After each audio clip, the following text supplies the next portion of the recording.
recruitment in 5 years will look different, but we'll kind of look back and go like, oh, why did we do it so kind of dumb before, or how did we do this before now? So it's just going to be that frog in water, and it'll creep in more and more and more. And it's like cars. We don't need to all know how to design a car, but we need to know how to drive it.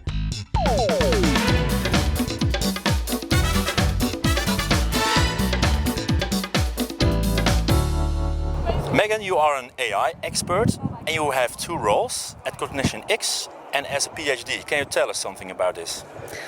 Besides the fact that I have no life, the best part is that I do my research in the same area. So my entire focus is on understanding the applications of artificial intelligence for HR. And the biggest thing is how do we start advancing HR using these applications? So it's all the work, though it is a lot, it's all focused on the same thing, and I really enjoy it. So working 7 days a week is actually fun. Why artificial intelligence?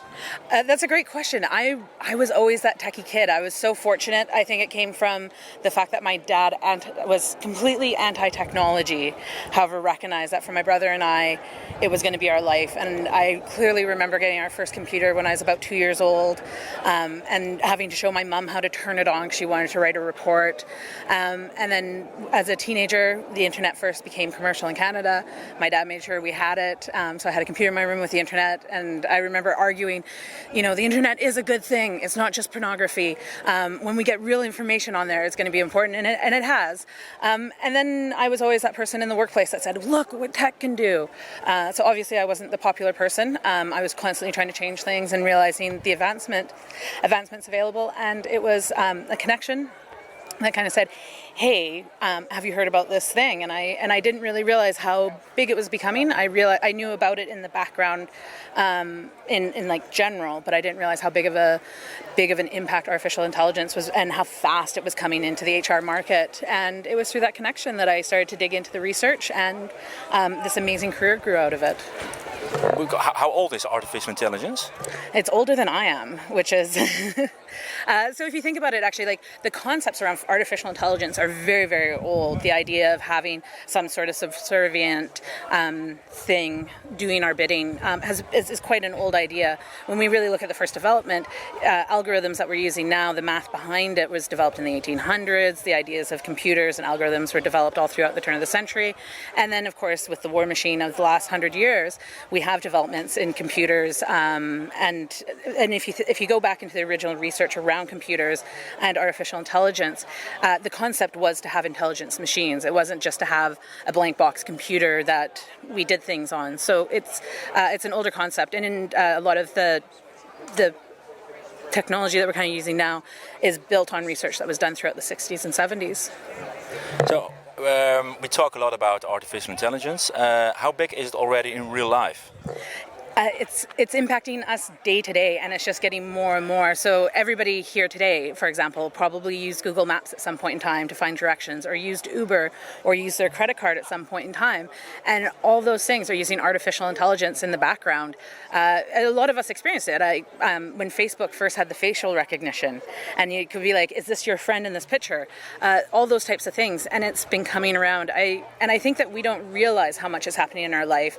Some of the areas, when you're on the plane, artificial intelligence is actually flying it a lot of the time. And it's a really good example of, but we still have pilots.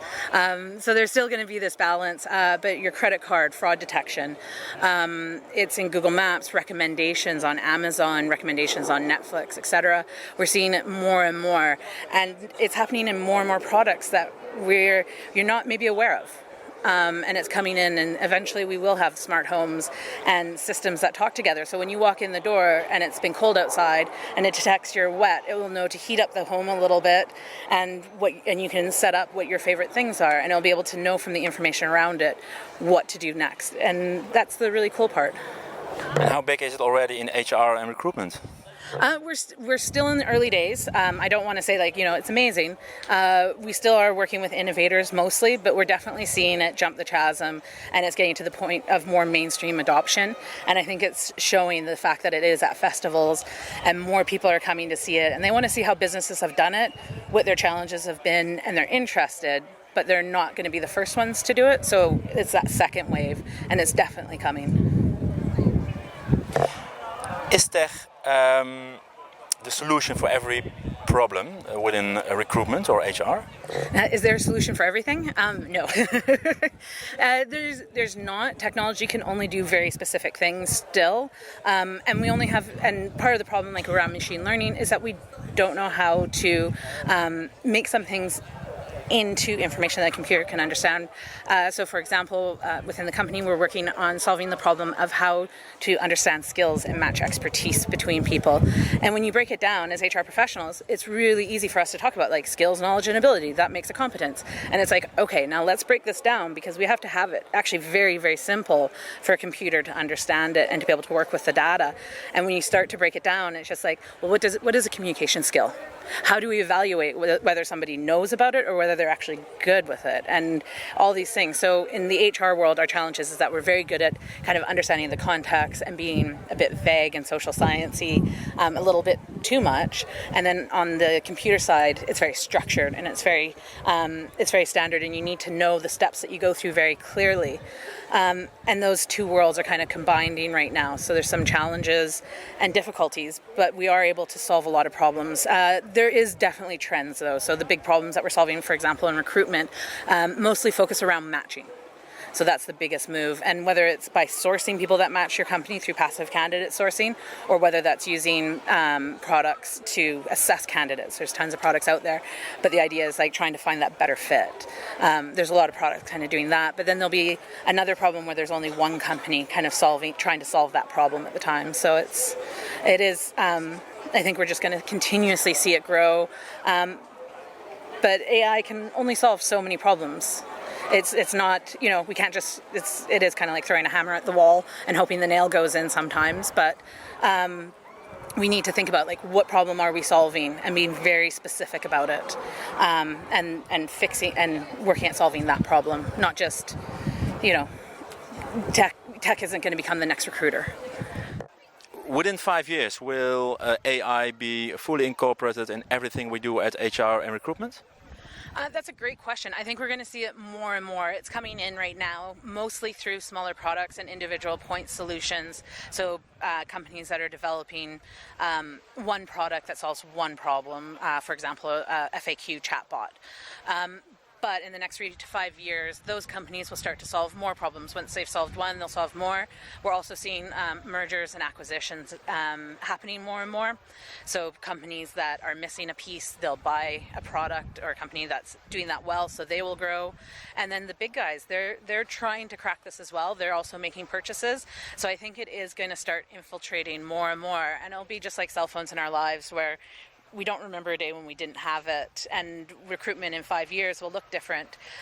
But we'll kind of look back and go like, oh, why did we do it so kind of dumb before? Or how did we do this before now? So it's just going to be that frog in water, and it'll creep in more and more and more. And it's like cars. We don't need to all know how to design a car, but we need to know how to drive it and how to act responsible around one and be a good passenger in a vehicle.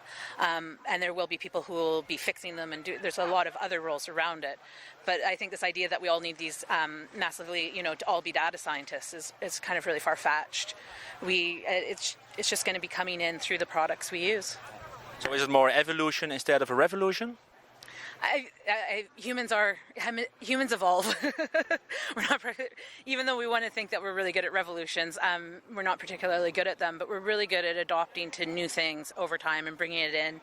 I think as a majority, as a population, we do want to do things better. We do want to make our lives better, other people's lives better, our companies perform better. So I think that out of that drive to do things better, people are going to start adopting it in. We're not going to see a huge night and day like, oh my gosh, yesterday it was one way and tomorrow it's another way. Our short-term vision is always going to overestimate what we're going to see in the next 2 years, but in the next 5 years, I think it's going to go a bit further than we expect. But I think it's going to be very there are going to be growing pains, of course, but it's going to be rather the big guys will just all of a sudden have something in it. Like I think a great example is MHR. They brought in a chatbot product. So that was their way of bringing more into their tech, and that's what the big guys will do, is bringing it in, and they're trying to solve it. So it's coming. The 21st of November, you will be the opening keynote at the Recruitment Tech Event in Amsterdam. What's your keynote about? Well, without giving away all the secrets, working on some really cool research this summer that we are putting together now, both through work and through my PhD. So we'll be looking into some of those insights. It's mostly focused around the empirical research I've done on the market and case studies with businesses that are using it. So some of those insights and sharing that with everybody. And as I said, I'm not going to give away the secrets of the really great answers. I did give away one of the early findings just before in the presentation, but there's a lot more to come. Thanks, and see you in Amsterdam. Looking forward to seeing you there. Thanks.